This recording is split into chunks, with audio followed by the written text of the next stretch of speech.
Acaba d'obrir i ja tenen plenes gairebé totes les activitats. És el centre de visitants del Parc Astronòmic Muntanyes de Prades, un projecte que aspira a ser un referent en recerca i divulgació científica, a més d'un reclam turístic que compta amb la complicitat de l'Ajuntament des del primer dia. El Parc Astronòmic de les Muntanyes de Prades no és un projecte només de Prades, és un projecte de les Muntanyes de Prades, és un projecte del Baix Camp i és un projecte de país.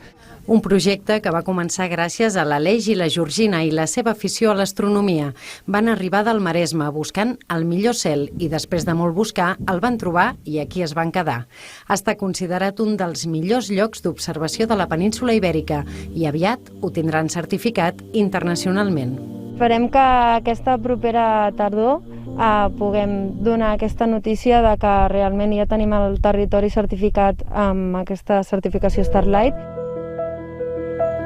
Estem treballant per justament posicionar els esforços de les muntanyes de Prades i del Montsant com un dels referents a nivell de tota la península per practicar justament aquest astroturisme, aquest turisme d'estrelles que està portant valor al territori, que està creant llocs de treball qualificats. El projecte del Parc Astronòmic Muntanyes de Prades va fent passes i han de culminar aquí, al Pla de la Guàrdia, un espai privilegiat que acollirà el centre astronòmic i que té la voluntat de ser un dels més importants d'Europa.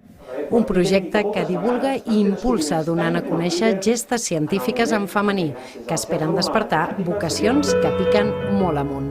Anna Riu-Sagrera, TV3, Prades.